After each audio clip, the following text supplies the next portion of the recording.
to know why I'm here today? It's not because I want to give you a pep talk or because I want to make you feel good about yourselves. No, I'm here to tell you the truth.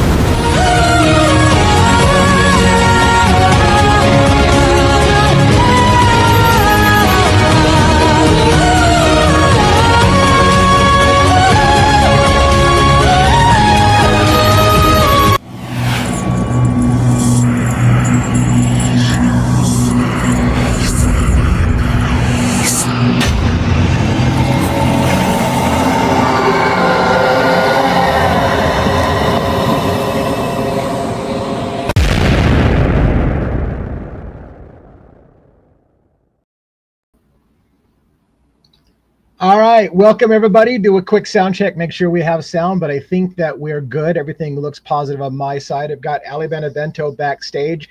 Despite storms and all the things that are working against us right now, she looks like she's ready to go, and we'll hope that she doesn't lose power. If she does, she's even got a backup plan because she's a rock star and a professional, and so I'm so happy to have Ali on again today. I wanted to explain a little bit about how things are going to be a little different tonight. By the way, Cheryl, thanks for letting me know that the sound is good. Tonight we're going to be a little different. This is going to be the special that I call Death is Different. This is kind of a term that you hear in legal circles, that when death is on the line and the death penalty is at play, death is different. And we have different rules and different standards. We're held to a much higher standard when the state or the government intends to put somebody to death. And so death is different. And how does that play out in the court system? So we're going to talk a little bit about those things. I'm going to bring Ali up pretty quickly here. I want to tell you a little bit about her. She's a criminal defense attorney in South Carolina for over 15 years, represented lots of clients both in the state of South Carolina, I believe also in federal court across the country.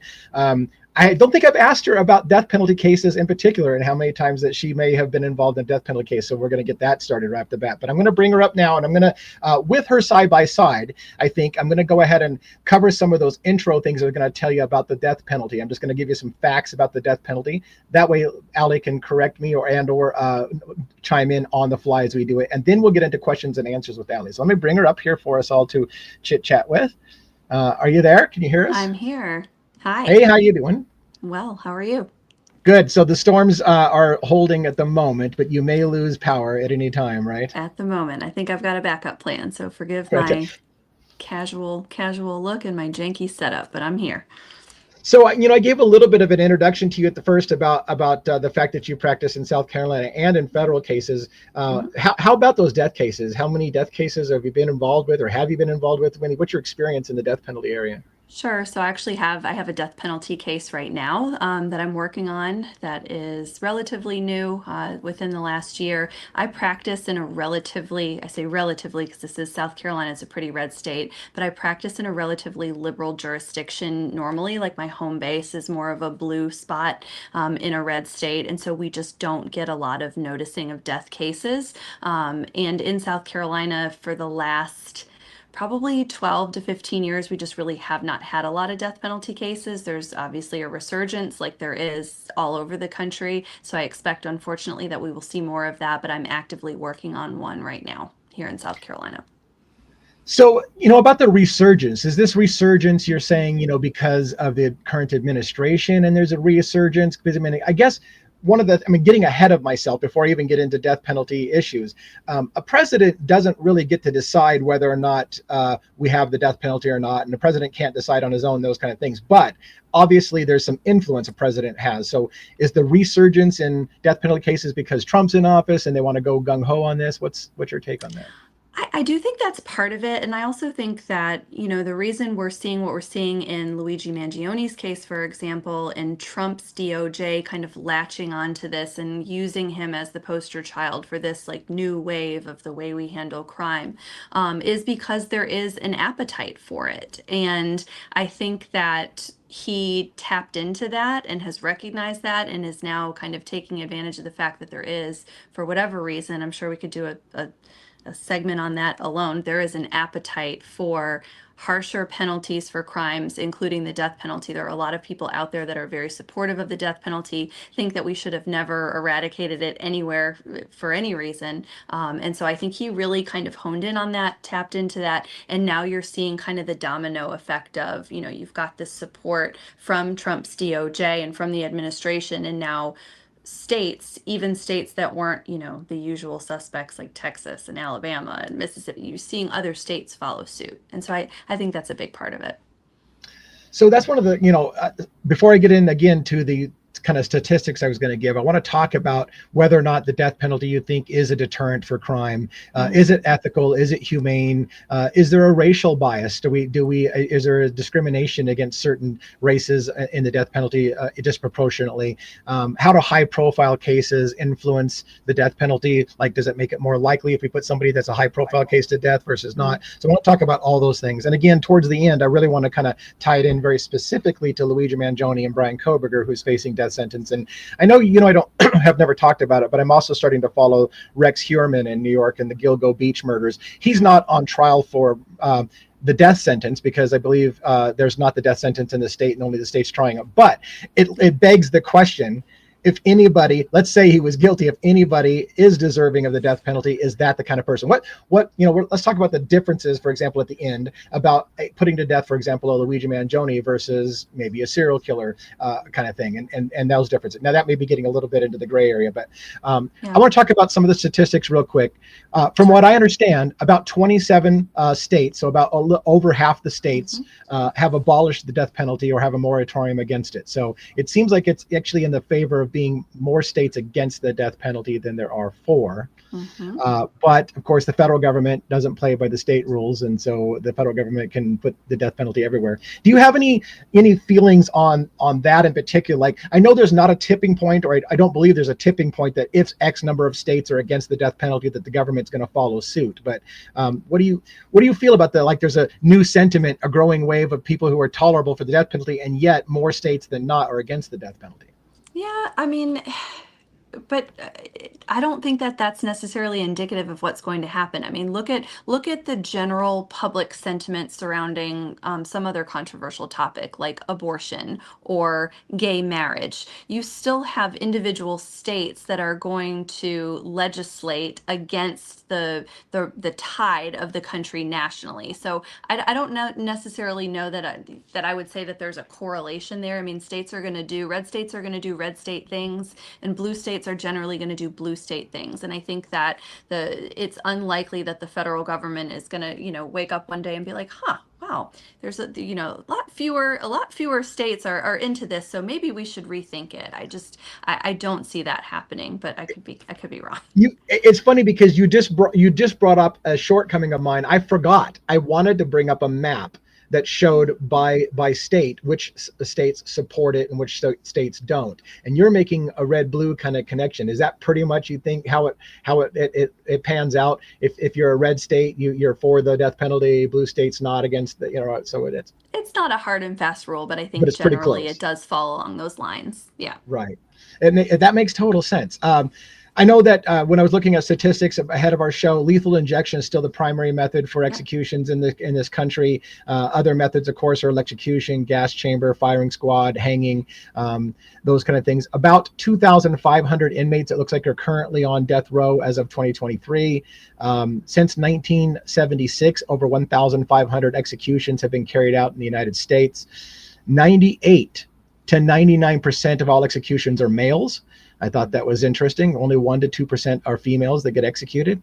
I don't know if that means, maybe we should pause for a moment. I don't know if that means there's just more bad boys out there than there are girls, or what is your take on why, if females have the tipping point for men at 56% of the population, why is 98% of the population males that get executed? I think people feel generally there is a sentiment of feeling more sympathy towards a female. There just is. It's a real thing. I mean, juries do it, judges do it. It's, everybody will deny it, but it exists. It makes me wonder, because I didn't look up this statistic, how many women are tried for a capital murder case? Because, I mean, we're just talking about how many men are put to death, but how many women even faced the death penalty? And do you even know what that number looks like? I don't. That's actually, I bet you. So the Death Penalty Resource Center, I don't know if you've ever consulted with their site or that organization, but they do a really good job of keeping statistics, and they've broken it down by so many different categories. I bet you that's something we could look up fairly easily. I should have done more research before we got together, but I was just like, I didn't even think about these until on the fly. Yeah. Some other statistics I thought were interesting. Black Americans or African Americans only make up 13 to 14% of the US population, but make up 35 to 40% of those executed.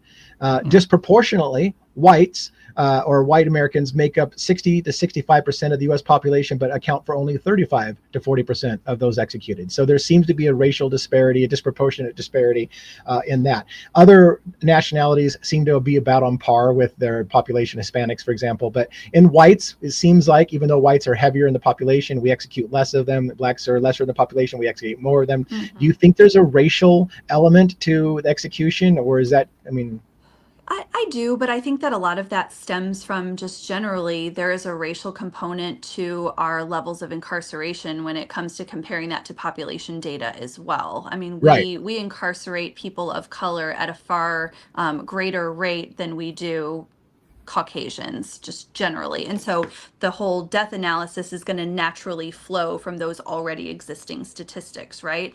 right, In terms of, racial components, there's also the idea that the vast majority of death cases, and I don't want to misquote anything, maybe I'm the one that should have done my research, in that involved Black defendants. I think they were almost exclusively crimes against white victims, and there's a higher rate of white victim cases that end up being death penalty certified or death penalty noticed ineligible. So yeah. there's some argument there, but the statistics tend to show that it does follow the national trend as it when it relates to incarceration, but also if there's a Black defendant and a white victim, higher likelihood that that case would be noticed for death as opposed to a Black defendant and a Black victim.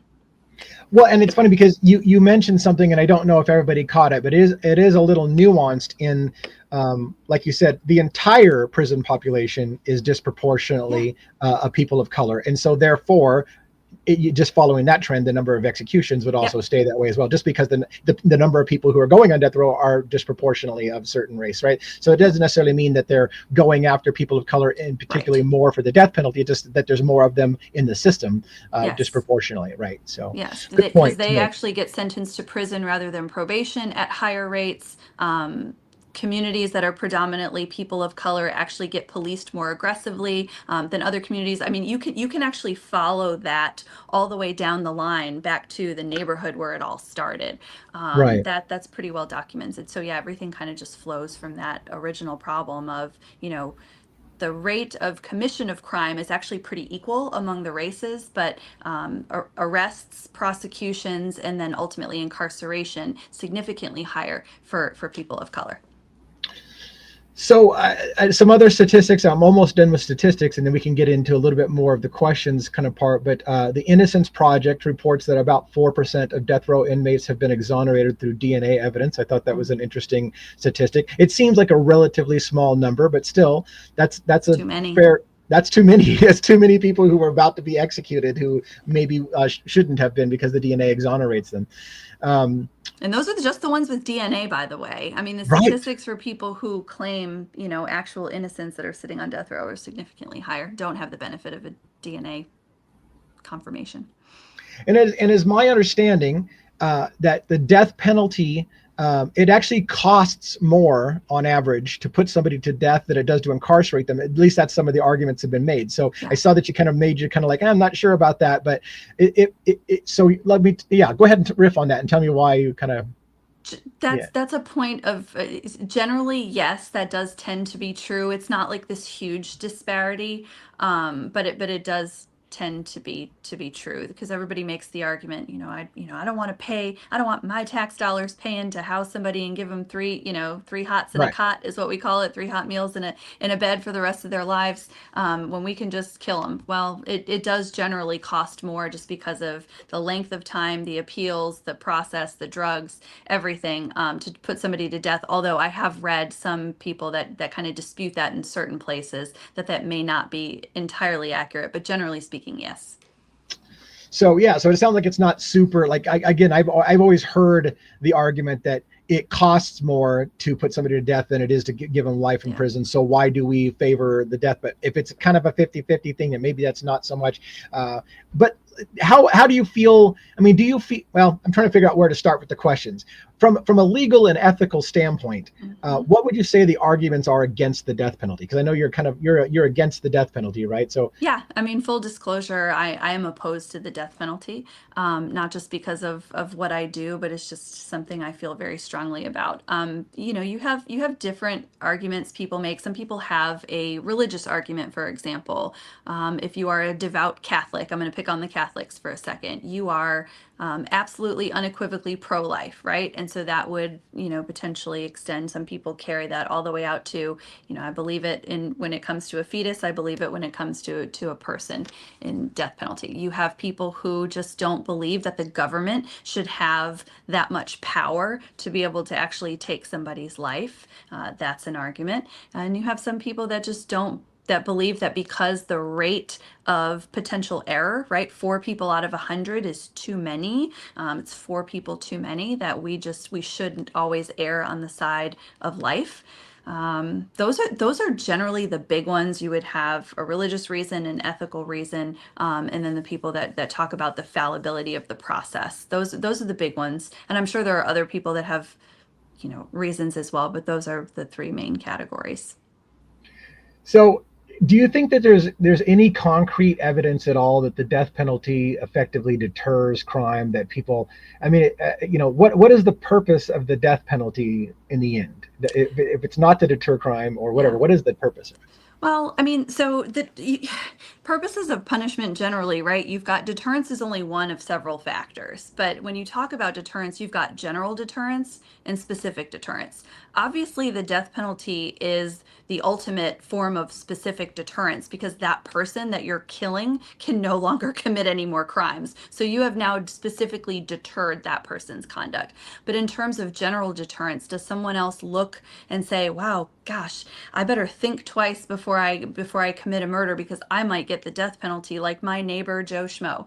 That just the statistics and the evidence shows that's not really something that we can kind of draw a line to and say that it is an effective form of general deterrence. So I reject that argument.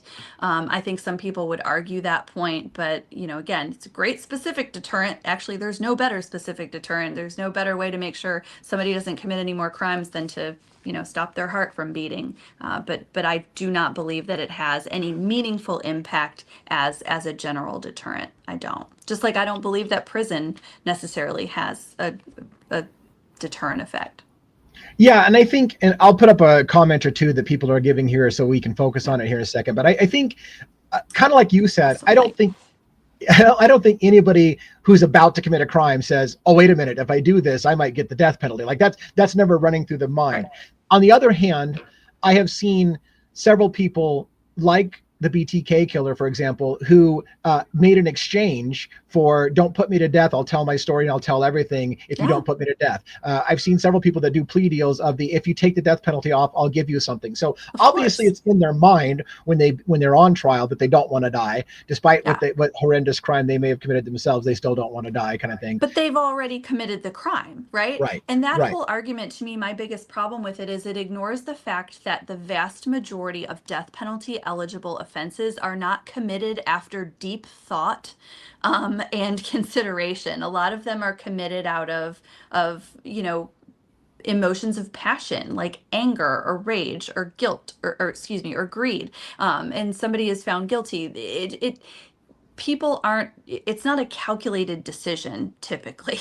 You have some people that, I guess that is something. I got a question I'm going to put up on the screen here. Are you familiar with this? Carmelo Anthony? Can you read that? Okay, so I can. Sorry, one of my lights went out. Carmelo says his life was threatened, self-defense. The media is already screaming death penalty. No. Are you familiar with that case at all? I wasn't familiar. I'll have to look it up. All right, no worries. I just thought if you knew it, maybe you could riff on it a little bit. So I had another couple of questions here that we can talk about. Do you feel that the Supreme, so again, a president can't decide whether or not someone's going to do the execution, although we have presidential pardons that presidents can give where they have the right to pardon somebody on death row. But do you think that the Supreme Court's ever going to make a ruling on the constitutionality of the death penalty? And is that only going to be once enough Supreme Court justices turn over to be liberal instead of conservative because they're appointed by life, and that's going to be years and decades from now? Or what are your thoughts on this? I don't see it happening in my lifetime. That's kind of sad. I know. I just don't. I mean, I don't see it happening. So I'm trying to look here. I had another question I wanted to put up on the screen for somebody that was talking about. I think that somebody had mentioned the last female that they had seen executed. I think she was the serial killer female. I can't remember her. Eileen. Here we goes.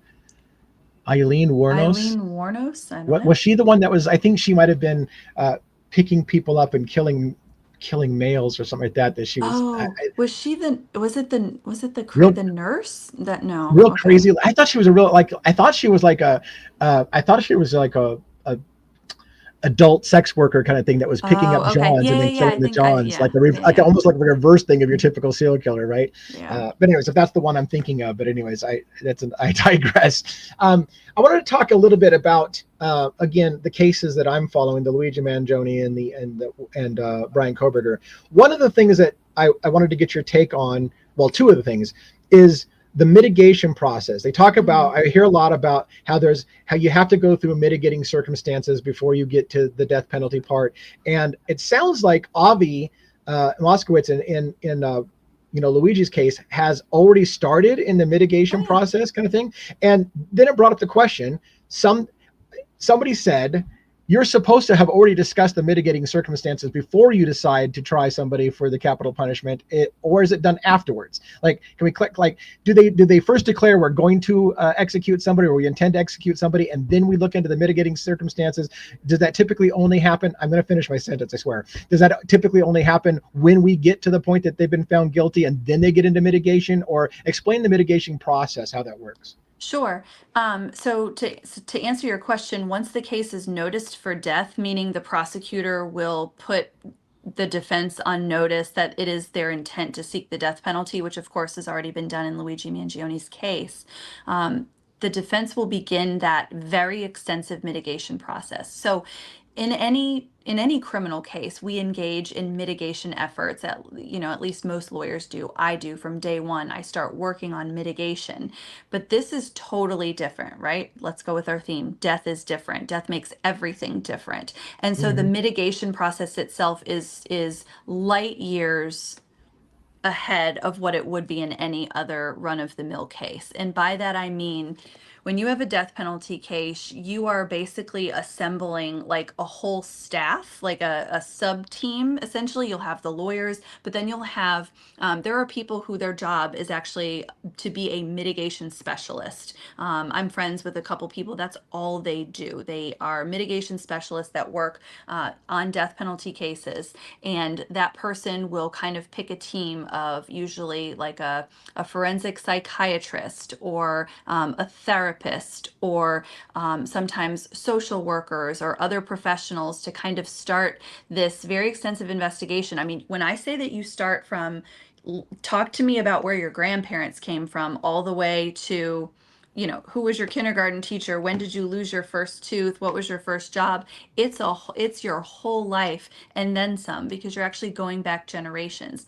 Because if there are any arguments having to do with generational trauma or intellectual disabilities or family history or things that could possibly be used to sway a jury, because you got to remember the whole reason for that process is to convince a jury that they should choose life in prison versus choosing to impose the death penalty. And so this mitigation process is pretty much like a rehashing of a person's whole life, and also beyond, going back generations, to kind of humanize that person in front of a jury, to kind of point out any pieces of evidence or any context that a jury might find interesting in making that very serious determination. And so that takes a lot of manpower, it takes a lot of time, and it is a full-time job for multiple people aside from the actual defense team, that mitigation specialist will usually run point on kind of delegating tasks to that mitigation team, and that could take years. My mind's a mess because I've got Brianna, who's got a great question I want to put on screen. I got several Okay. questions that are queued up, and you're talking about stuff that I want to not forget. Yeah. So I'm trying to figure out which order to do this on. So again, does that process begin in the guilt phase? Does it begin in the guilt phase where you start looking into the mitigating? It begins now. Luigi's team is working on that now, no doubt about it. And that's what Avi was saying in his motion, which is that they've already Yes. started working on it, right? Yes. But was there an argument that was made in Luigi's case in particular that they should have waited until some mitigation was done to decide whether to seek the death penalty, or do they seek the death penalty first and then you go looking to mitigate those? So the seeking of the death penalty is done by the prosecution, and the prosecution is actually going to be presenting aggravating factors. They're not going to be presenting any mitigating factors. And so what maybe you're referring to is when the prosecution serves notice of intent to seek the death penalty, Karen A had the opportunity to respond, and she did, with all the reasons why that may not be appropriate. But typically, you're not presenting your mitigation evidence at that point. You're more presenting constitutional arguments about the death penalty generally, kind of like what she did. Okay. I'm going to get back to, I really want to get back to Luigi Mangione and some not so popular mitigating questions that I think will come up in mitigation myself, but maybe you'll totally disagree with me. And I realize it's not super popular, but let me put up a question before it disappears off my screen. Brianna had asked this earlier. What's the deal with Biden, who commuted death row sentences and then Trump undid that? Did Trump really do that? Can he do that? Commuted death row sentences. Trump undid that. So I do believe that on Biden's way out, he commuted a number of sentences from people on death row, and they've converted to life without parole. Trump undid that. I'm not familiar. Like, Brianna, can you give us some examples or maybe a site or a reference? Yeah, so I'll wait for her to see if she pops up with a further question about that one. I'm trying to look at something here. So I guess let's go to that really difficult Luigi question that I've been meaning to ask. Okay, so like, for example, so you said they're factoring in everything about a person's life, right? They're going back and asking questions about their childhood trauma and whatever. So I hate mentioning this because some people don't like where this is going, but I have, in fact, I think I want to bring it up on screen. Hold on. Let me bring something up on screen if I can do this.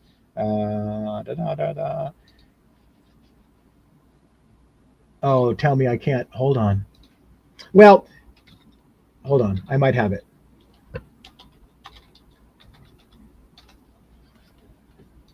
So I'm not going to be able to find it easy. I'll just walk you through it. So one of the things that I have said before, which is that Luigi Mangione, for example, had a Goodreads account. You may have heard about the Goodreads account. I'm not sure, in which he reviewed a book in January before the shootings by Ted Kaczynski, the Manifesto. In that was some pretty telling comments to the effect of, violence never solved anything is the words of cowards, and indicated that if we continue to allow people to abuse us and we don't stand up for ourselves, and it was all this language about if we're being abused and somebody doesn't stand up, when are we going to start to realize that violence is an act of self-defense and is justified? And he literally said that. I was going to pull up on screen and show you the wording of it, but there doesn't seem to be argument that Luigi Mangione wrote that. Now, where I'm going with all of that is, does that at all come into mitigating circumstances when a jury will say, if Luigi Mangione did it, which he has the presumption of innocence until proven guilty in a court of law. But if at the end of the day and during the guilt phase, they say, okay, yeah, Luigi Mangione did this shooting of Bryan Thompson, do they look at things like, what was his frame of mind? Did he believe that it was justifiable because he was saving lives by taking out an individual, that the system was corrupt and therefore it was an act of justification? Like, does that factor into mitigation circumstances? Or because it seems to me that would be one of the questions of, again, The guilt phase is, did he or did he need do it? Mm-hmm. The death penalty part is it deserving of putting him to death, or is maybe Mm-hmm. life in prison without the possibility of parole? What kind of things do they look at? And is that something they would look at about his frame of mind, about whether or not he thought that was justifiable, and can they factor that in or no? So I think that's going to be a question for the defense team on what strategy they choose to implement. I mean, they may take the tack of we maintain our innocence. We didn't do this. Please, please vote, not to impose the death penalty, and let me tell you why. Or, it would be very interesting for them to kind of take the whole "I did it and I'm not sorry because I did it for this philosophical reason or this ideological reason," because that really kind of you on your appeal if you Yeah. or it can. And so I think that I would imagine they would stick to more traditional mitigation information, talking generally about, you know, And about the it's death funny penalty because about Luigi. I mean, it's hilarious because I keep seeing hints even in Karen's responses that they're going that way. But you, as a criminal defense attorney, is like, that's probably not a wise move to go that route, kind of thing. So I'm thinking to myself, like, okay, I should defer to you. You're the professional in this manner. But I keep hearing Karen make little hints, calling the healthcare system a murderous healthcare system, talking about how the diary, which she didn't say specifically was Luigi's, but she said that diary, however, is one man's thoughts about what that one man feels about the industry, and not Right. about, and so while not saying it was Luigi's, it's almost like if it is Luigi's, it's still not a manifesto, because it's not about Right. the whole industry. It's his personal feelings about the industry. She's keeping her options open. Sure. She's walking that line because she has to. And in her defense, on those points specifically, she is responding to Joel's ridiculous argument about the terrorism count, which that's my prediction. He's not gonna be able to, that one You can't don't stand. think the terrorism thing's going to hold up? I don't think it applies. I mean, I Yeah. think Karen is spot on in her analysis on that one, and Joel is stretching really hard to try to make it work. Yeah. So, and it leads to the question, like I said, I mean, again, it's unpopular, and maybe makes you uneasy, but it feels like if you got to the point where again, I'm thinking of the jury of 12, and if you just get one person who doesn't agree with the kind of thing, if you get a jury and you get to the penalty phase, and somebody hears the logic of, yeah, he did it, but in his mind he was saving lives, and so therefore he had and again, whether or not it was legal or not, that's one thing, but does it deserve? I just feel like it's going to be hard to get him the death penalty, in my opinion. But again, I don't want to beat the dead horse. That's just where I kind of feel like they're kind of setting up as, yeah, even if he did it, there's Sympathy. a reason for it. Yeah, Yeah. sympathy. Right. And if they get somebody in the jury to sympathize with that and say, hey, one life for thousands is a good trade. He has people all over the world that already have sympathy for him. Hell, he's got people all over the world that have sympathy for him who don't care whether he did it or not. So Right. I would say that they're in a decent position, in terms of, like, how does the tide of public opinion go towards Luigi? Pretty darn good right now, I think.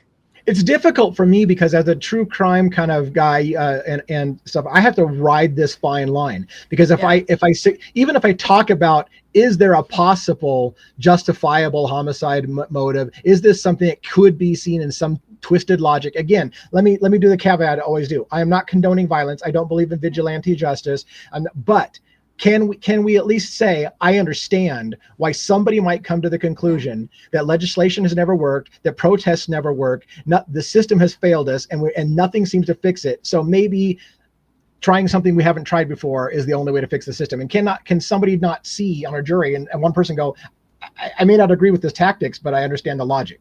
I can follow the logic. 100%. And then how does that, different, like we've got Bryan Kohberger on trial, and he doesn't have that sympathy factor, right? Bryan Kohberger, if he did just go in and slaughter 4 college students, he's not going to have any kind of justification to fall back on and say, well, I had a bad childhood. It's just so. And I don't know if there's much to say about the Bryan Kohberger thing, other than I was reading Howard Bloom's book, and I was maybe told you a little bit about this earlier. Howard Bloom's got a chapter of his book, When the Night Comes Falling, which, by the way, just like Luigi, multiple documentaries, multiple books being written just before we go to trial on Bryan Kohberger. But in the book, he points out how the prosecution was petitioning the state to make sure the state has all the chemicals in supply so that they can execute Bryan Kohberger as soon as he's convicted, because they believe it's a full foregone conclusion. He will be found guilty, and they want him executed right away. Yeah. They failed last year, I think, to execute a gentleman. They tried 8 times to get an IV and they couldn't get it, so they failed. They don't want to botch that again. So then they implemented a different method of delivering lethal injection, and they rushed to have the firing squad implemented for a backup option for Kohberger, seemingly like we are hell-bent to execute this guy as quick as possible. And I don't think that's going to happen quick, because there's appeals processes and all this stuff. So what is your take about that whole nonsense of trying to rush the state to execute quickly? I think a lot of it is big dicking, pardon my Yeah. language. I really do. Okay, because you're right. It takes a really long time. First of all, it takes a long time to bring a death penalty case to court. It takes a long time to get a death sentence imposed, and it takes an even longer time to get the death sentence carried out. We all know that. So I think a lot of that is posturing. I think it's big dicking. I think it's flexing, whatever you want to call it. I think it's an intimidation factor, or just it's this prosecutorial attitude of belligerence that we're kind of seeing in so many prosecutions across the country. We're seeing it with Luigi of, we can do whatever we want. We don't have to follow the rules. And as long as we look tough on crime and we look like we're going back to the days of the Wild West and, extreme justice, then we're justified in doing whatever crappy or ridiculous things we decide to do. To me, that's just an example of just a ridiculous position to take, because it gets a lot of attention. It gets media attention. It gets people. And think about this. It plants in the mind of people who are consuming media stories about that. Oh, this is a death penalty case. This guy's going to get put to death. And what do you think of that? Guilty, Yeah. guilty, guilty. Yeah. And it's this subliminal messaging, while at the same time, projecting this fake sense of strength and, tough on crime attitude. I think it's a bunch of bull. Couple of questions in the peanut gallery, if we want to call it. If the jury finds him guilty, can Luigi still appeal to the Court of Appeals? Of course. Absolutely. Of course. And I guarantee you money that it's going to be appealed. And he will have multiple routes to an appeal. He will have the ability to do a direct appeal from the Supreme Court of New York to the Court of Appeals. New York's backwards, by the way. The lowest court is called the Supreme Court, and the highest court is the Court of Appeals, so that confuses people. So he will have the ability to file a direct appeal to the Court of Appeals. He'll have the ability to file a habeas petition or a PCR, post-conviction relief, if he believes that his lawyers potentially did something wrong. That's an avenue for relief. And if any of those avenues in state court fail, he will have the ability to petition the United States Supreme Court on constitutional grounds having to do with the death penalty. So he has multiple avenues for potential relief if he's found guilty. I meant to ask you, is it in your state, or is it in all states? Do you have a appointed learned counsel like there was in New York, where if it's a death penalty, because you said you have a death penalty case right now, does your state have one of those required learned counsel who's a specialist in the death penalty to come along with you, or how's that work? We require death penalty certification, so you have to be death penalty certified and then have somebody who is basically your backup or your second chair that is death penalty. I forget what they call it. Some type of assistant counsel. And so, yes, you have the ability, either if you cannot afford someone, or if you make an application to have somebody from like Indigent Defense or the Death Penalty Resource Center to kind of serve in that capacity, or you can hire private counsel that's death penalty certified. In my particular case, they hired me private counsel to handle that portion, so I wouldn't separately have someone like Avi on my team, because my team consists of lawyers that have death penalty experience. It seemed like there was I wasn't sure if some states have the caveat that if it's a death penalty case, then the state has to appoint you, and whatever, and they pay for a learned counsel to come in, or whether it's all across the board that always happens, or you get all the good free stuff in New York. So that's kind of a New York thing. Okay. Yeah. So there was a question, and I'm not even sure about this particular. If Zoran Mondini gets elected mayor of New York City, is there any way that he can intervene in Luigi's case? I mean, he can't do anything more as mayor of New York City than you or I can. Right. Okay. Yeah, he doesn't have any ability to do anything. No power. If If Luigi Lumigi's Mangione is found guilty and sentenced to death, assuming the death penalty sticks, what's to stop a future president from pulling back and converting the sentence to life in prison? nothing. He can have his sentence commuted. President has that ability, just like what Joe Biden did from our question earlier. He can commute a death sentence. He or she, hopefully she, future president can commute a death sentence for sure. This is kind of an aside from death penalty, but someone said Luigi did not write the review on Goodreads. He quoted someone from Reddit. Now, I will have to look into that. Everything that I've seen has indicated that Luigi wrote it, but if I'm wrong, I need to correct that. So thank you for pointing that out. I will do some extra due diligence, but I think every source that I'd seen had indicated that they believed that was legitimately Luigi. But if it wasn't, I will get that corrected. Thanks. Let's see.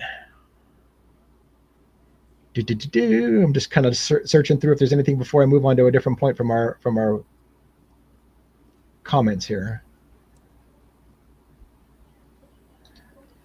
The perp walk. I'm assuming we're talking about Luigi Mangione's infamous perp walk. The perp walk, listening in on calls, the death penalty announcement before indictment. Will all these help with the appeals process? Hell yeah.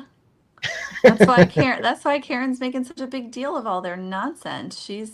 She's making sure that there's a record of all of it. And so in the event that, things don't go Luigi's way, you best believe they're going to make any and every available argument that's been preserved. Somebody wanted you to elaborate on when you talked about death penalty certified. What does that actually mean? Is it classes? What does it mean for you to become death penalty certified?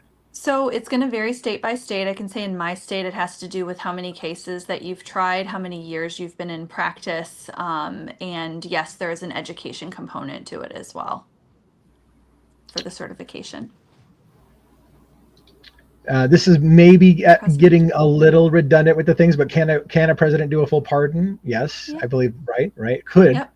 Whether that's going to happen or not, I don't know, but could it happen? Sure. I think there is an argument to be made, right, in Luigi's case that because Pam Bondi made the statement, Trump has made it clear he wants to be tough on crime. We're going full bore on this kind of thing. That maybe if Trump wasn't president and it's years down the road and the temperature has cooled down, that America's tolerance might change and a different president might come in and say, you know what, I think this was rushed through because everybody had a raging Woody to put Luigi to death, and we're going to put a halt on that. But yep, agreed. All right. The volatility of the status of federal criminal convictions is going to be really, really interesting moving forward. I don't even think we can blame Trump on that. I mean, I think Biden did a number before he left too.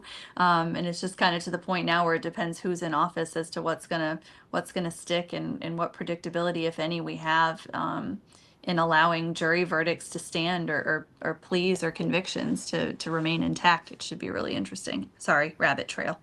Yeah, no. So you may, by the way, to be fair, when Karen came out with her latest, I don't know what you call it. It wasn't a motion. It was a reply. Mm-hmm. Yeah. When she came out with her latest reply, it was quite lengthy.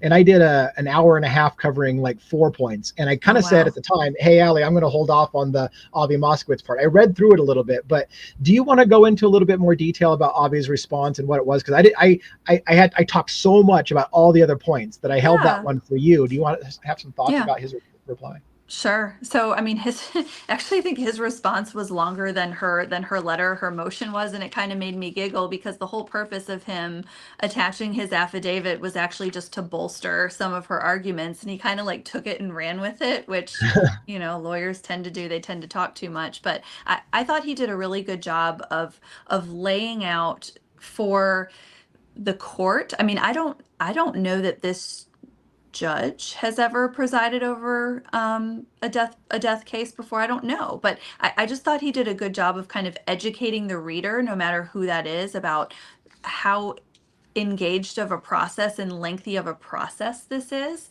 And so I don't want to, kind of beat some of that to death, but he talks about the fact that the mitigation of process itself is not what you might think it is. It is like I was saying earlier, a full-time job for a whole bunch of people, and there's this purpose behind it. That in making the constitutional arguments, not just to kind of explain why this argument that Karen is making about which case should go first and why the stakes are so high, but to maybe educate the court and the other parties to the case about why they're making these arguments, not just that they're making them in response to what the government is saying, but that there is a legitimate reason why the timing matters, and there's a legitimate constitutional reason as to why having the state move forward with their prosecution first would essentially devastate Luigi in the subsequent federal prosecution, where the death penalty is on the table. So And so I want to go stop ahead. there because that Karen made that big issue and Avi made that big issue about the order in which they're going, and the state Yeah, replied that they were full of shit. Like, and I don't know which one has the better argument. yeah. Do you see, Judge Caro saying he agrees that? I mean, it seems like he's already upholding that we're going to go ahead with the state case first. Period. Like, they're making a great argument. It sounds like, but how likely are they going to win that argument? I don't know how likely it is that they're going to win, but I also think that the state is really mischaracterizing what Karen is trying to say. The state kind of said in their response. So remember, Karen filed her motion, the state files a response, this is her reply. There could be another reply by the state, but I don't see that happening. So when I say response, I'm talking about Joel's initial response to Karen's motion, and she then brought up her same points from the motion in her Yeah. reply.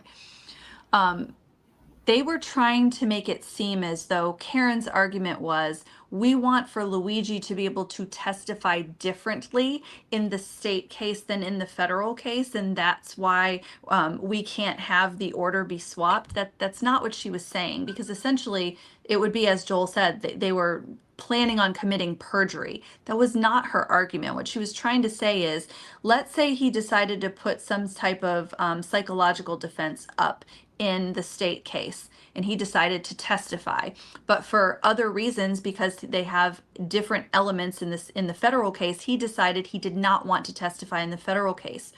Well, if the state case goes first, then anything and everything that he said in defense of that separate case comes in and can be used against him in the federal case. And hello, the stakes are not just, oh, you might go to prison for a really long time. The government's trying to kill you. And Right. so what I thought, she did a good job of clarifying that, but the reason Avi's affidavit was so important was not, and, he spends a lot of time on stuff that really isn't the point. I'm glad he did it, but he does a very good job of explaining why they are making the argument about the order in which these cases should be tried, because there is a constitutional element to all of that, and that's what the state just tried to gloss over and mischaracterize and just does not have a good response to, because they're ignoring it. And so I hope that him filing this really long affidavit will force them to kind of address some of the issues that were raised.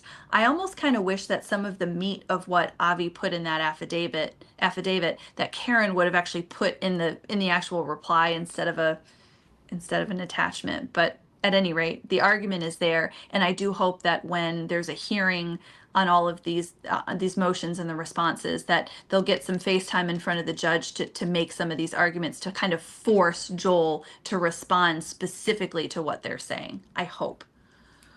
So there are some questions coming up that I'm about voir dire process and the jury Okay. selection process. I want to get to, but I did want to ask a question before we get to that. I was a little surprised. I guess I follow a lot of court cases, but I was surprised anyways that Karen made this big omnibus motion. The prosecution responded to it in a huge response. And I thought that was it. Both sides had presented their case. The judge would look at it and he would make a ruling. And then in comes Karen with the counter to the response, right? And now you're saying there's a possibility to counter the response. And I'm like, at what point? I thought it was like, I give an argument, you give an argument. Now we shut up and let the judge decide. Yeah, a cert reply, which is what the state would file after the defense's reply, is really rare, and it tends to piss judges off. They don't like it because, like you said, it's like, at what point do we not everybody shut up? It's kind of like sending somebody a thank you note for their thank you note. Like, at a certain point, you have to just be like, we're done. Well, Um, and that's my point is I'm thinking back, did Karen really say anything new no, in her reply that she hadn't already said in the initial? no. But Right. but in her defense, Joel did mischaracterize a lot of the arguments that she made in the original motion, and I think that it necessitated a reply. So you can always expect a response. A reply is discretionary, but I'd say it pretty much always happens. She had to reply because some of the ways that he tried to characterize what she was saying were just flat wrong. One of the one about the forced perjury being just one example. Yeah. So there were some questions. Somebody had asked, if they've already picked jurors for the state or the federal case against Luigi Mangione, and the answer to that is no. But there was also questions about, can the defense take part in deciding who gets on the jury? So maybe you want to Yeah. kind of explain how the voir dire process works, what part the lawyers take part in, how they seat the jury, and how death is different. What is it?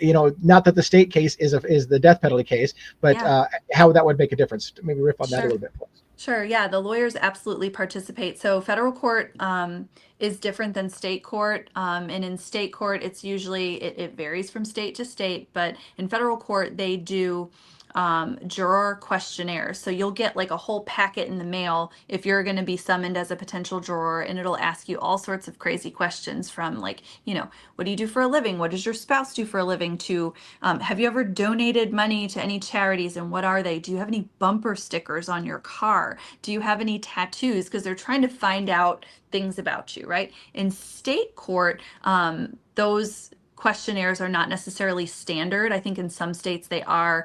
Some lawyers choose to send out questionnaires at their own expense, but less frequently. In state court, the voir dire process usually involves people getting a jury summons, and a couple hundred people will show up to the courthouse.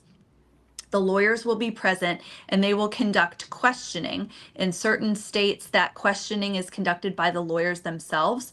I live in a state where we are not allowed to do that. Only the judge can voir dire the jury or ask the jury questions. But in other states, the lawyers do it. And they are asking those questions to qualify the jury, to make sure that they're fit to serve, and then to weed people out through peremptory strikes, where you would get rid of someone because they cannot be fair and impartial. It's almost like a feeling out process. Think about it like speed dating, where you're asking people questions and trying to get a read on them right away, because you have to make this decision. Do I want to strike this person or keep this person? Once a pool of jurors is found to be qualified, then the jury actual selection of those jurors takes place. And that is done differently from state to state. Some states actually have like those old lottery machines where they have the juror numbers in it, and they just like crank the handle and pull out a number, and then the person comes to the front of the courtroom, and the prosecution is allowed to say that they want to seat the person or strike, and then the defense can seat or strike. Excuse me. Uh-oh, technical difficulties. Sorry. And so you keep doing that until you get 12 or 18 or however many you're seating.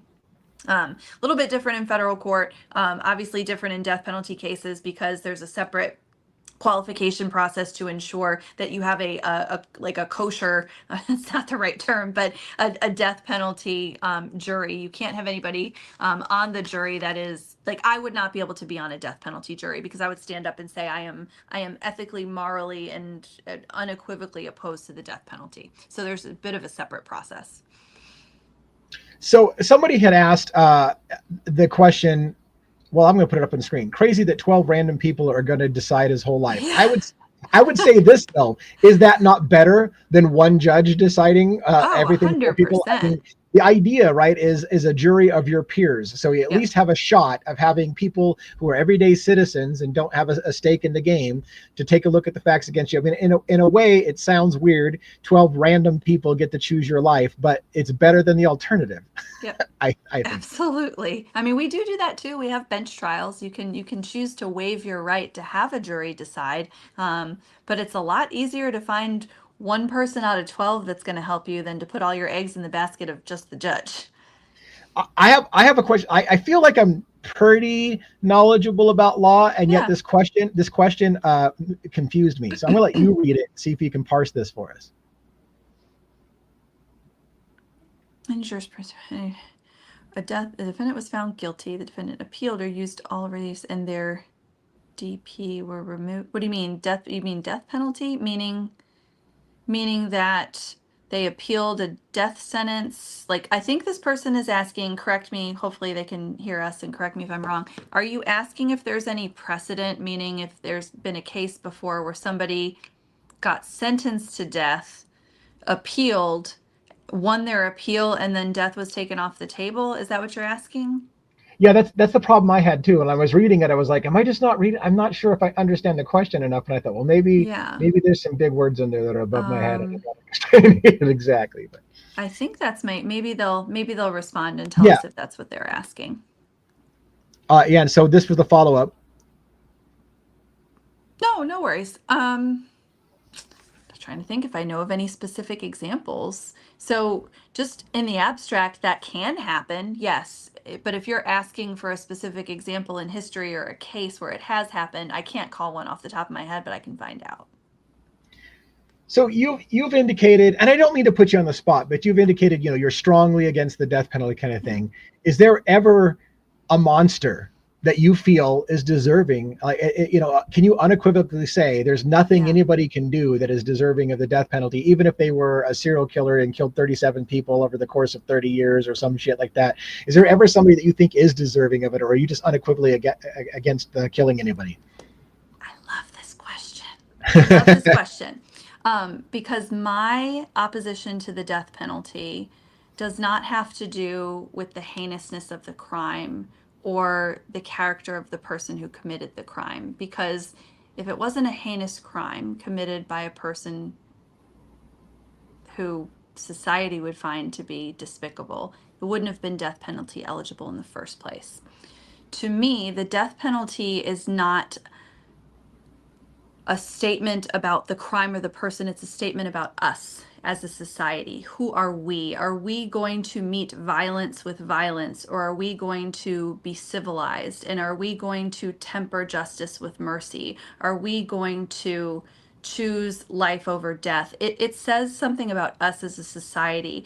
The crime speaks for itself. And the reason we have punishment is to send a message, to provide retribution, to make victims whole, to deter other crimes, to incapacitate people who commit them. And so we already have mechanisms in place to send those messages. To me, the death penalty says something about us if we choose to have a barbaric response to a barbaric act. It's kind of like people who say, if you have kids, don't hit your sister or I'm going to beat your ass. Well, Right. wait a second.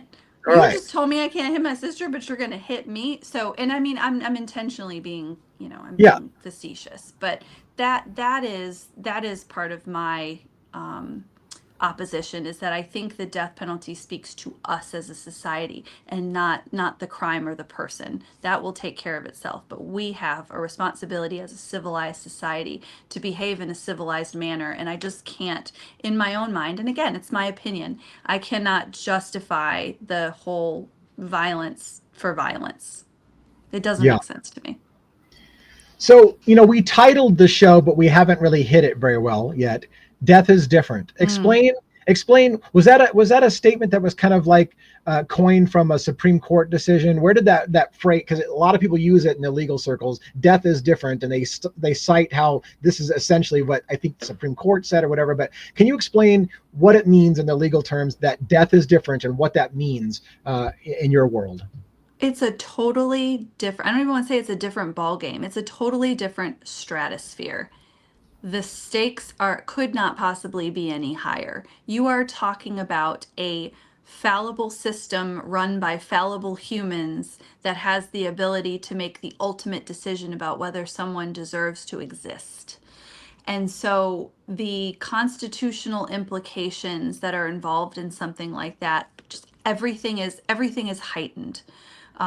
Everything is done in a way, or should be done in a way, that's even more meticulous and intentional and deferential to constitutional principles. Not that we shouldn't always do that, but that's the thing. Death is different, meaning the stakes don't get any higher than this, and therefore now is the time to take great care and to be very intentional about what we are doing, because this is something that can't be undone. You can always appeal a criminal conviction. Somebody can get a civil settlement if they're wrongfully imprisoned.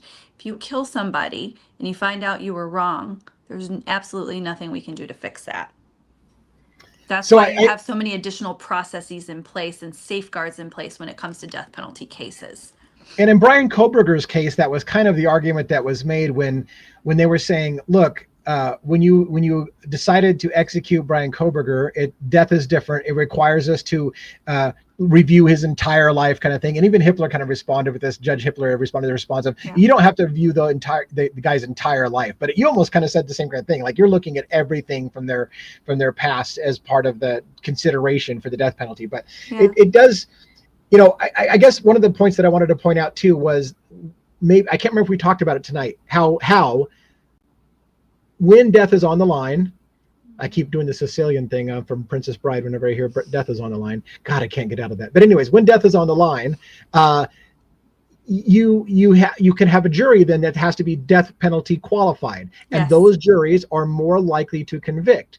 So it's a huge deal to get the death penalty taken off the table before going to trial, because you don't want a death penalty qualified jury to be seeing over your client. Right. Yeah. I mean, if you've got 12 people who are like, yeah, I think I'm okay with the government killing people, then you can imagine it's not such a stretch to say that those people might be ever so slightly more inclined to side with the prosecution than perhaps another jury pool. And that's not to say that they're not still. So let me be clear. The voir dire process, or the jury selection process, is still the same stringent process that you would get in any other case, meaning they must still take an oath, swear an oath to be fair and impartial. So anybody who says, I'm going to tend to believe the prosecution more, anybody who admits that out loud is going to get struck from the jury.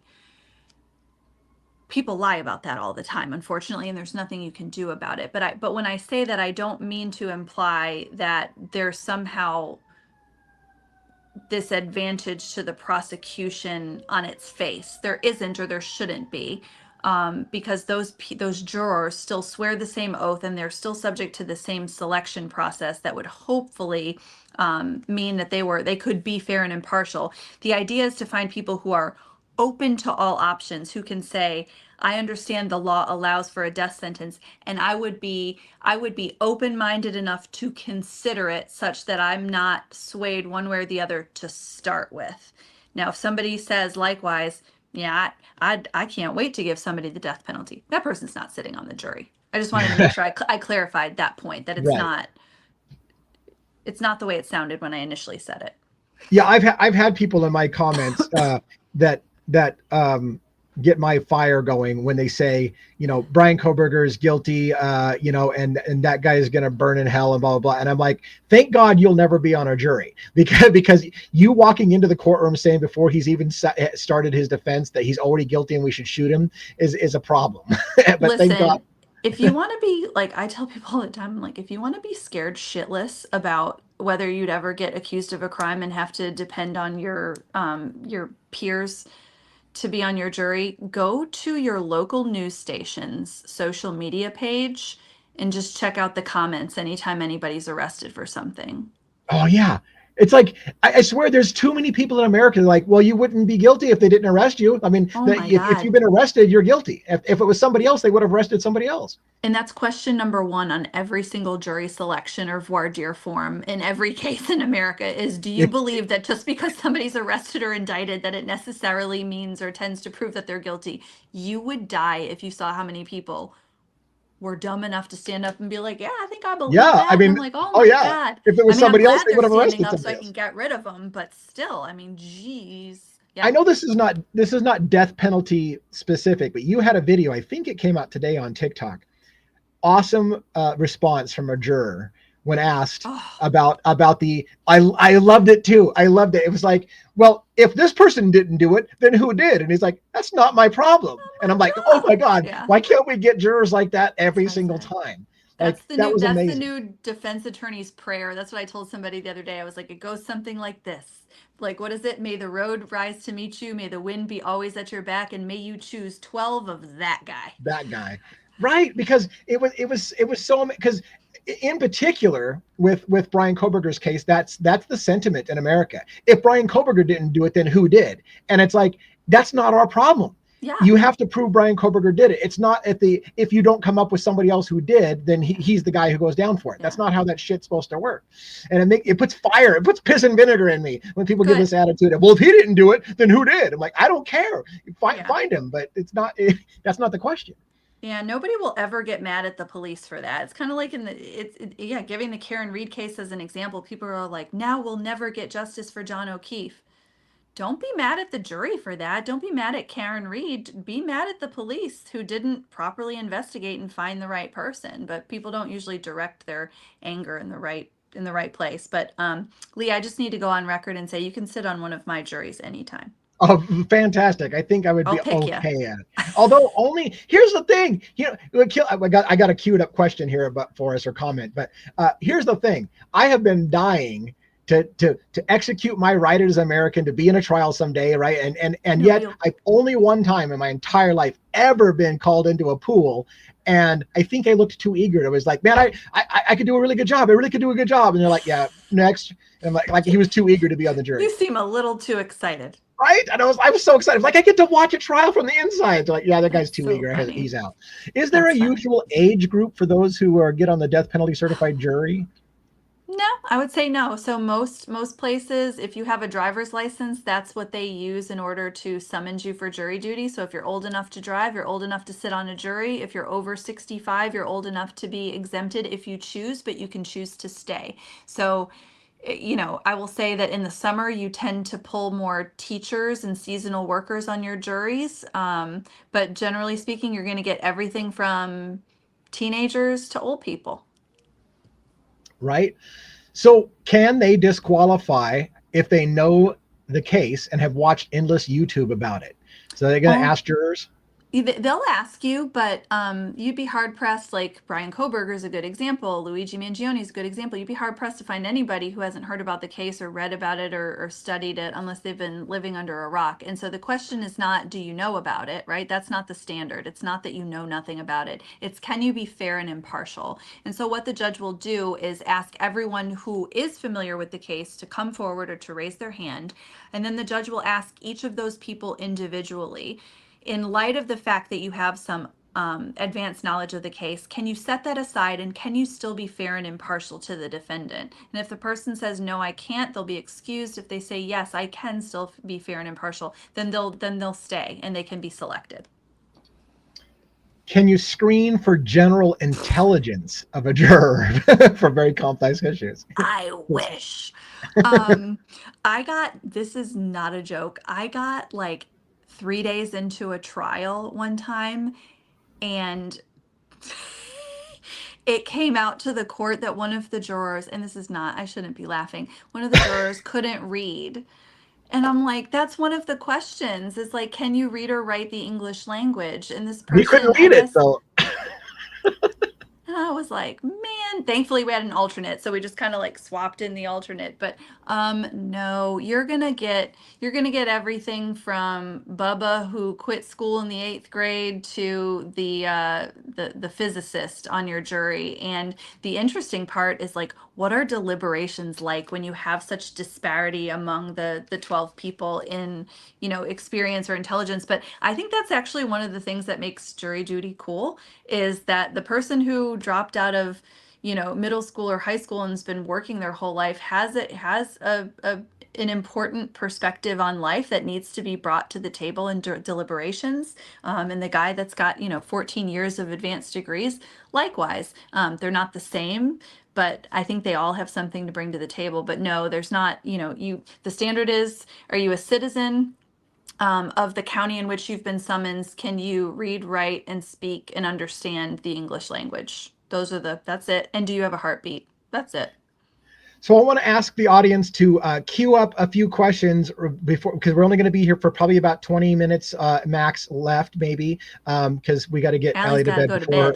Yeah, right. So be thinking of those. But I want to ask you a question while the audience takes an opportunity. So this is your opportunity, people, to ask questions about the death penalty in particular, and or how it relates to Luigi Mangione and Bryan Kohberger. But while they're queuing up any possible questions for us, I wanted to ask you. I thought it was interesting in Kohberger's case. I think Stephen Hippler said, the judge said, we're looking for 12 jurors and 8 alternates. 20 people will be seated. And I thought it was interesting for those who don't know. From what I understand, all 20 of those jurors are treated as if they are part of the 12, and nobody knows who the 12 are until the day that it's done. And they're like, okay, and here are the 12 of you. So everybody has to be paying attention. All 20 people have to be paying attention, right? I love Explain it. that process a bit. Oh, I love it. So actually, so it was the same in Massachusetts, which I found this out through following the Karen Reed case. I practice law in South Carolina. We don't do it that way. So we strike a jury, we get our 12 people, and then we say, okay, now we're going to pick 4 alternates. And then we pick 4 more people. In the whole trial, those 4 people are in the back. They're like, man, this sucks. I'm Right? such, I'm here. Nothing I say matters unless one of these people faints or gets sick or falls out. And they're just checked out the whole time. So I love, love the Massachusetts model, the Idaho model. I think there's several other states that they do like a blind alternate system where they'll say we want 12 jurors and 8 alternates. It's 20 people, and you sit there through the whole trial knowing that like you might be called upon, like like put me in, coach, it might be your turn to decide the fate of this person. And you don't know until the case is completely over, right before you begin deliberations, whether you're a real juror or whether you're an alternate. That is so much better of a system than the shit that we have because it makes everybody pay attention. It makes everybody feel invested and like they matter. Now, how pissed are you if you sit through a 6 to 8 week trial Right. and then you find out like, yeah, but that's at least then you've Well, at least paid attention. you just identified my ignorance. I just assumed that was normal. I didn't know there are places No. where you get told ahead of time because you're right. Why wouldn't a person who thinks I'm wasting my time being here, I'm not even going to get on the thing, like I thought it makes sense to do it the Yeah. way that Idaho's doing it, which is that everyone better pay attention because you don't know if you're one of the 12 or not. Yes. What about those, and part of the reason of the 8, in this case is because they're anticipating somebody may get dismissed, somebody may get sick because of the length of the trial and stuff like that. So, how does that whole elimination process go? What happens? I mean, I guess if you have 8 alternates, you're not likely to lose 8 or 9 jurors so that you can't seat. But how's that process look? Like, I guess maybe there's not much to say about it. I mean, but how often do people get dismissed from the jury and that has to kind of whittle down the number of alternates left? And I have had it happen about 40% of the time where we lose at least one person throughout the course of the trial. Maybe I'm just unlucky, but somebody's going to get sick, somebody's going to have a kid that has an emergency, or somebody's going to decide in the middle of the case, I changed my mind, I don't think I can be fair and impartial, or you find out that somebody lied about something during voir dire. I mean, look at what happened in Sean Diddy Combs's case. That juror got dismissed, like 4 or 5 weeks in. Stuff like that is always going to happen. So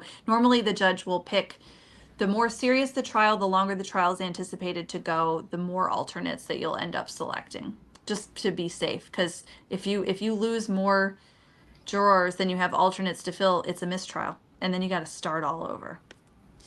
how about this question? How much impact does the victim's family's statements have on the jury, especially if they are for or against the death penalty? So in death penalty cases, there are basically 2 trials. There's a trial to determine guilt, and then if the person's found guilty, there's a penalty trial.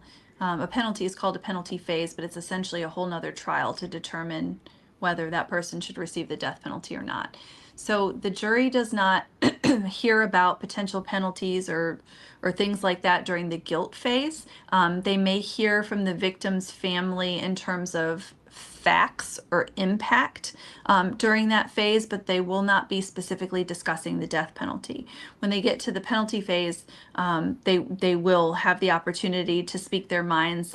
Prosecution will often put those sentiments on the record for them. Sometimes they do it themselves, but most states have written into their state constitutions provisions like victims' rights acts, where a victim is entitled to be heard and to have their thoughts and their feelings considered, but ultimately the prosecution makes strategy decisions. But in terms of what will the jury hear, yes, they may be able to hear from the victims at that penalty phase or during sentencing as to their thoughts or feelings or what they want. But generally, if a victim is opposed to the death penalty and does not want the death penalty to be imposed, those are sentiments they would express to the prosecutor before the prosecutor even makes the decision to certify the case for death in the first place. Now, that's not to say that if a victim says no, it absolutely won't happen. Prosecutor can override it, but they are pretty deferential to the thoughts and feelings of victims' families. Gotcha. When do character witnesses come yeah. in for Luigi? Guilt phase. It depends. So Karen may call, or the Pennsylvania lawyer may call character witnesses if they choose to put up a case, meaning I'll use Sean Combs as an example because the prosecution just rested in that case. The defense can decide, does the defendant want to take the stand, and do we want to call any other witnesses? Typically, you don't call character witnesses unless the person's character is in question somehow, which normally doesn't happen unless they take the stand. But to answer your question, it can happen at any point during the trial if the defense chooses to put up a case. During the penalty phase, do they get to choose between death penalty and life in prison without parole? Yes. The jury gets to decide which one of those two. Yeah. I have to get this out because I have a very, very faithful follower who've been watching me from the beginning, super commenter, but she's in Europe, and I think she's in she's in a horrendous time frame. Not even, I think it's like Sweden or something like that. Anyways, point being is that she said, ask Allie, and it's not related to the death penalty, what her thoughts are about the Pennsylvania case against Luigi Mangione. Allegedly, I believe Thomas Dickey filed some kind of motion basically requesting a response from the Pennsylvania court system, but I have only seen what wasn't, I couldn't tell if it was officially a legal document, so I was afraid to comment on it. But do you have any comments about what's happening with the Pennsylvania side of that case? Funny you should bring that up. I actually was curious about Pennsylvania maybe about a week or so ago, and so I went to the Pennsylvania I don't know if clerk's office or whatever it is where the public filings are to see if there was anything new. I have not seen anything that the clerk's office had posted since I think like maybe May or so. And I had heard a few people ask me about that. So I don't know where that's coming from, but I kind of, I'm real hesitant to look at things unless I know they're official. And I go to the clerk's website to see, and I did not see anything as of last week. So I don't know. That's the thing. I'm glad you said it because I was sent what looks like a legal document. It was a link and I looked at it and it looked like it was official, but then I go on to luigimangione.info.com and there's nothing in there about the filing. I find nothing anywhere official. And I was like, I don't know if that's a legit source. So that's why I was going to ask if you've heard anything, because the only thing I can anticipate, it's the same question I've had from the beginning. How is it that we still haven't had a response from Pennsylvania about whether or not the arrest was legal in the first place, and the dragging of the feet and letting New York go ahead and put in stuff that may not even be admissible in court? It's like, why have they not made a ruling? And at what point, if anything, can Thomas Dickey do to try to force the hand of the Commonwealth to make a response? But is there anything he can do at all to force them to respond to it? Or can they just, they can't indefinitely ignore it, right? No, he's not going to indefinitely ignore it. And we also don't know what kind of behind the scenes conversations have gone on in terms of, is Pennsylvania, like you said, are they hanging back and kind of waiting to see what New York is going to do? But all of the controversial issues kind of stem from that Altoona, Pennsylvania encounter. So it would almost make sense that Pennsylvania would go first and make a decision. So I'm surprised too. Even the Commonwealth of Pennsylvania's response to that motion was bizarre. It's the weirdest court filing I've seen. Their methods, maybe it's a Pennsylvania thing, are strange. They answered that motion or responded to that motion the way I would respond to like civil requests for discovery or production. It was strange. Maybe I'm too much of a conspiracy theorist, but it felt to me like a little bit of collusion with Pennsylvania purposely not making a ruling so that New York could go forward with putting Luigi's manifesto / diary out there, because if they had ruled on it, they couldn't have happened, right? So is it possible that these three jurisdictions are kind of like behind that thing going, hey, do us a favor, don't rule on this until we've had a chance to make a motion, putting that shit in our documents? Like, it just feels that way, but maybe that's conspiratorial. I don't know. I still can't get over that move. Holy moly. Right. That's crazy. So along that lines, and we've talked about this before, but it begs the question: if the backpack does get declared illegal in the search in Pennsylvania, would that make the New York case crumble? I don't think it would make it crumble. I mean, everything that was seized as a result of that illegal detention would be considered like fruit of the poisonous tree or inadmissible at trial, and so the state would have to proceed with the prosecution without those items in evidence. If they could still make their case, they still make their case with video and other things.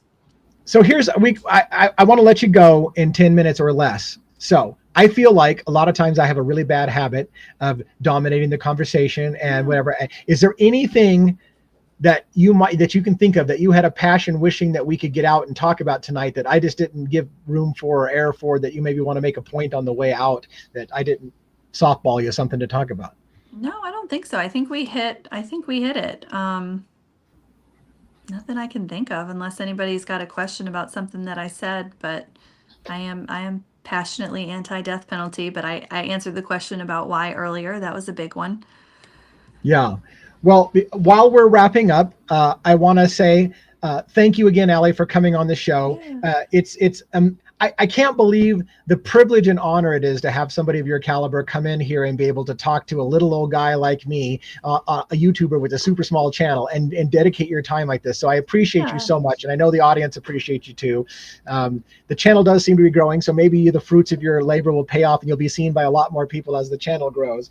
But I have appreciated you being so nice and so kind to treat me with such respect to come on my show.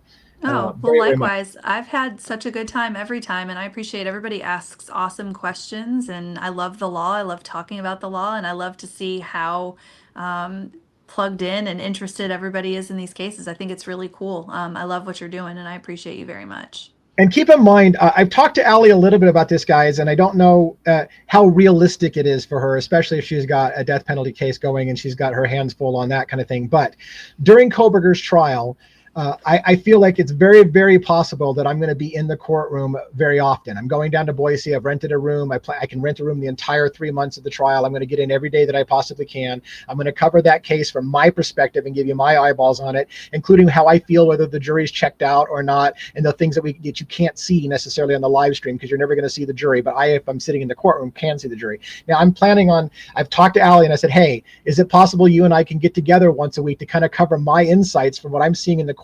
And you've kind of agreed to do that. So I'm hoping that you will have time to do so. I think our audience would love that. Yeah, I think it would be a lot of fun. And it will force me to get really plugged into that case too, which I'm looking forward to. Awesome. Thank you so much. All right, everybody, thank you so much for coming. And thank you, Allie, for weathering the storm, no pun intended, and coming in here tonight. As always, it's a super pleasure. I can't wait to do it again with you. And I'll queue up something for us when, maybe a couple weeks down the road. I know you're going to be busy for a long time, but I'm looking forward again to the Kohberger trial, and hope everybody enjoyed it tonight. Thank you very much and have a great evening. Thanks so much, Lee. Thanks, everybody. All right. Thank you.